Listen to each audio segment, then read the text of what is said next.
You straight face now.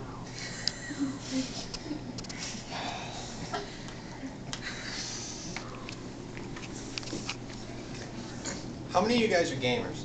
I mean, I'm interested in knowing. Yeah. Alright, good. You guys are going to like this.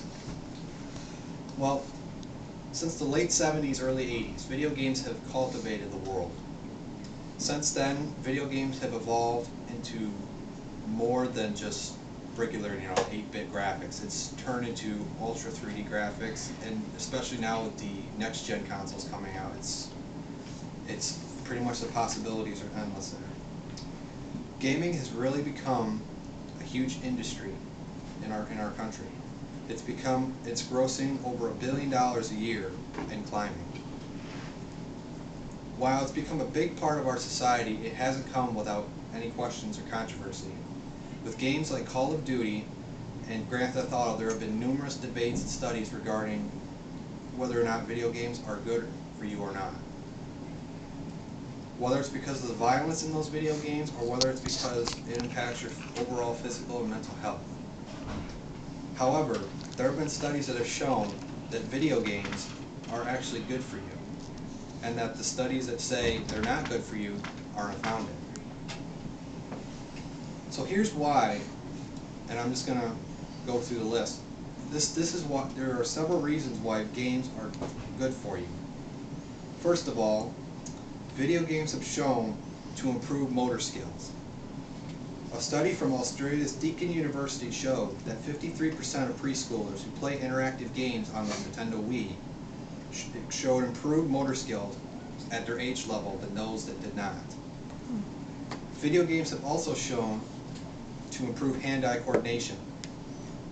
A recent study showed that when surgeons played video games for 3 hours a week, their improvement over the course of several surgeries was 20% faster. Video games also improve accuracy and decision-making speed.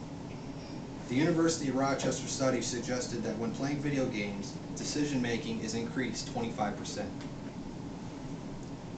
Video games are also used by children and adults as pain relievers, both physically and mentally.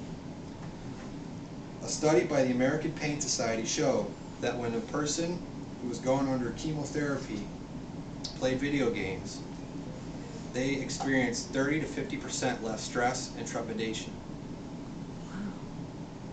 And the reason for that is because when they're more focused, on a certain area, that takes the mind off of the pain and all that goes with chemo. Video games have also shown to improve eyesight. You know how sometimes when your parents are like, you need to get off there, you've been on that screen for more than an hour or two. That's kind of a myth. I'm gonna say it right there. The University of Rochester study showed that playing 30 hours of video games can result in improved eyesight. So I mean, like I said, it's a myth pretty much that your parents, when they say, oh, get off there, you've been looking at that screen for too long, pretty much, I wouldn't listen to them. Video games also have improved scientific thinking and reasoning. The University of Wisconsin researched 2,000 posts on worldofwarcraft.com on their forums. And what they found is that forum users and gamers were able to think ahead and ponder the situations more clearly and better than those who have not. And lastly, video games have shown to improve social skills and relationships with other players. In other words, so pretty much like whenever you go online and you have a voice chat or text chat with friends, pretty much you're improving your overall social experience and your social skills, and you're building relationships with people all around the world. It can also be done through cooperative gameplay as well. There are more positive effects mainly to video games than there are negative effects. I mean, obviously, you have violence in video games and all that, and people bring up that, oh, violent video games are not very good for you. Well, yes, there is some negatives to that. to video games, and as I already mentioned, violence in the games and allowing people to become violent.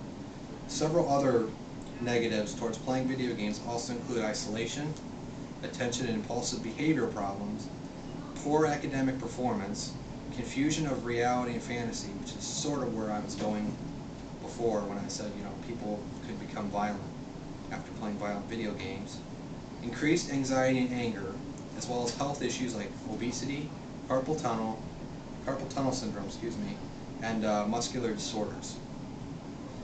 While there have been debates and studies that show why video games are bad for you, there was a recent study done by Pediatrics Magazine where they researched over 4,000 Connecticut high school students.